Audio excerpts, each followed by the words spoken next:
आजचा हा केक ना पौष्टिक आहे, कारण यामध्ये आपण मैदा वापरलेला नाही आहे. गहूचे पीठ वापरून आपण हा केक बनवलेला आहे, जो खरंच खूप टेस्टी लागतो.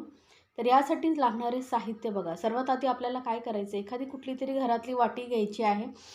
असे मेजरिंग कप सगळ्यांच्याकडेच असतात असं नाही, त्यामुळे आपण आजचा जो केक आहे घरातील एखादी वाटी घेऊन तुम्ही बनवायचं आहे, म्हणजे तुमचं प्रमाण चुकणार नाही. तर आता आपल्याला 1 कप घ्यायचं आहे गूळ. गूळ जरा दाबून घ्यायचं, बारीक चिरून घेतलेलं आणि दाबून घ्यायचं, म्हणजे व्यवस्थित प्रमाण आपल्याला मिळतं. त्यानंतर हा गूळ एखाद्या पॅनमध्ये घालायचा आणि त्यामध्ये आता घालायचं आपल्याला अर्धा कप पाणी. लक्षात ठेवा, इथे आपल्याला दूध वापरायचं नाही, कारण दूध आणि गूळ जर एकत्र गरम केलं तर दूध फाटतं, त्यामुळे आपण इथे पाण्याचाच वापर करायचा आहे. आता आपल्याला हा गूळ वितळेपर्यंतच पाणी गरम करायचं बरं का. उकळी वगैरे काढायची नाही आहे पाण्याला. काय होतं, पाणी जसं गरम होईल ना तसं गूळ आपलं आपोआप वितळत जाईल. आता हा बघा, साधारण गूळ वितळत आलेला आहे पाणी गरम झाल्यानंतर. थोडे थोडे हलके दाणे तुम्हाला दिसत आहेत. तर आता हे पाणी गरम आहे ना, त्यामध्ये असाच हा गूळ ठेवून द्यायचा आणि आपण पुढे तोपर्यंत वितळेल तोपर्यंत पुढे काय करायचं आहे बघूया. इथे मी घेतलेलं आहे गव्हाचं पीठ.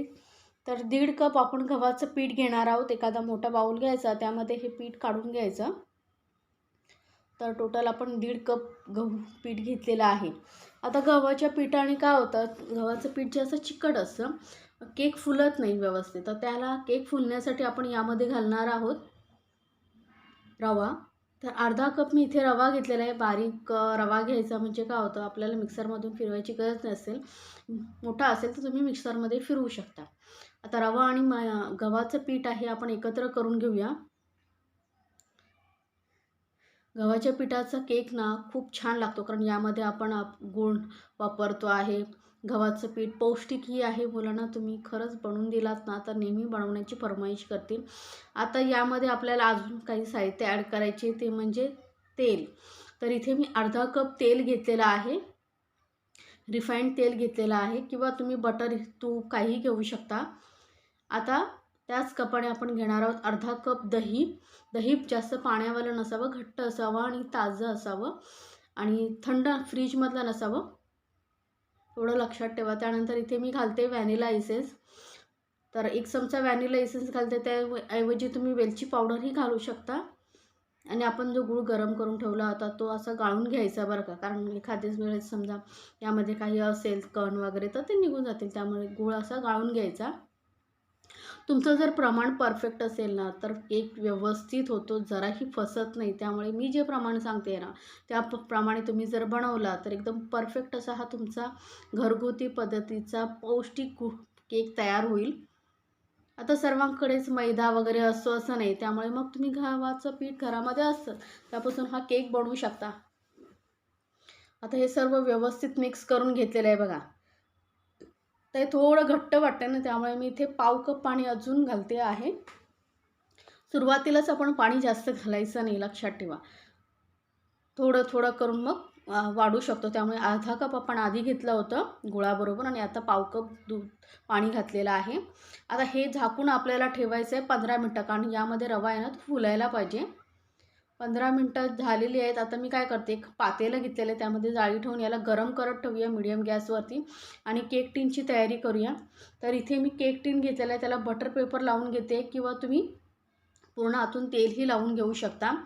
किंवा असं केक टिन नसेल तर कुकरचा जो डबा असतो ना त्यालाही तुम्ही तेल लावून किंवा तूप लावून तयार करू शकता. तेल तूप लावायचं आणि वरून मैदा सुखा किंवा लावायचा आणि त्याला तयार करू शकता, म्हणजे त्यामध्ये केक चिटकत नाही. आता इथे बटर पेपर मी सर्व बाजूने लावून घेते.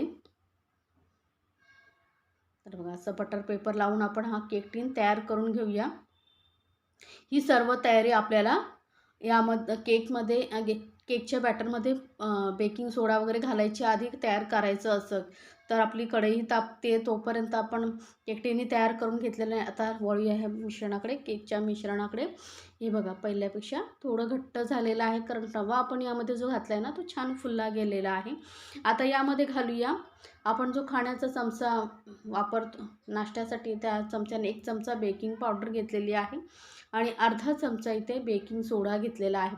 बेकिंग पावडर जास्त घालायची असते आणि त्याच्या अर्धा आपण बेकिंग सोडा घालतोय, लक्षात ठेवा.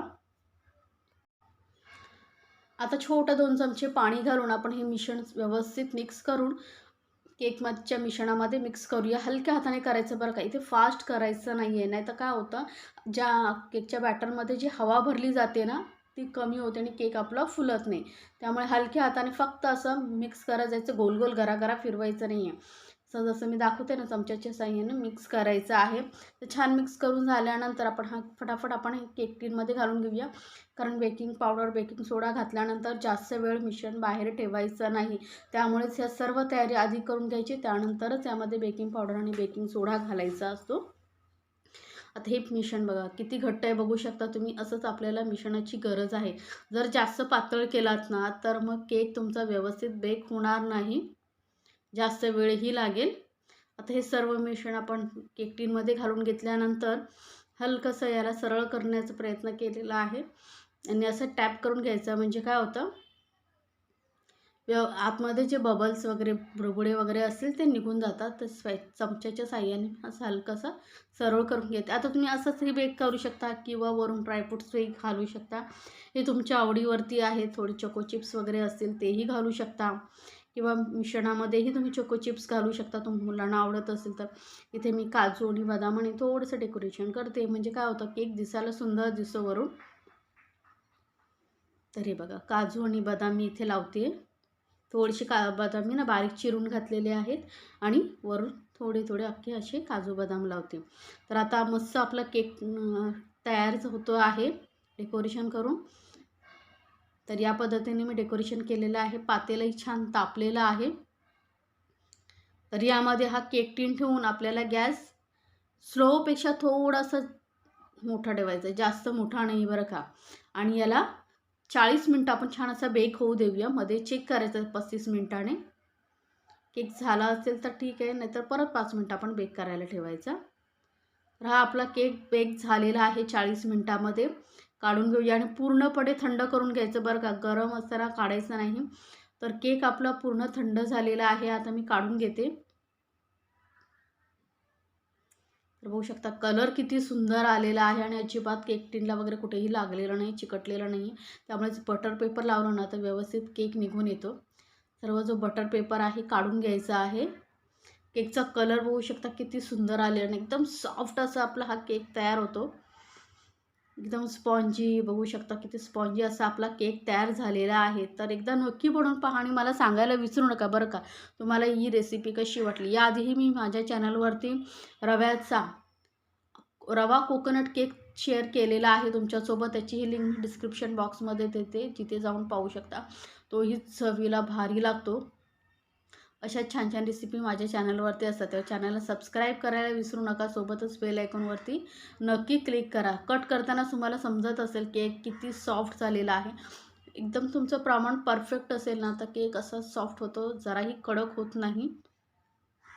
तर या पद्धतीने नक्की बनवा आणि मला सांगायला विसरू नका बरं का, तुम्हाला ही केकची रेसिपी कशी वाटली. तर हा बघू शकता किती स्पॉन्जी आणि टेस्टी असा आपला हा घरच्या साहित्यामध्ये केक तयार झालेला आहे. फक्त तुम्हाला बेकिंग सोडा आणि बेकिंग पावडर बाहेरून आणावं लागेल. बाकी तर सर्व साहित्य आपल्या घरामध्ये असतंच. तर नक्की बनवा आणि एन्जॉय करा. हा मस्त असा गरमागरम टेस्टी गव्हाच्या पिठाचा healthy cake with flour cake.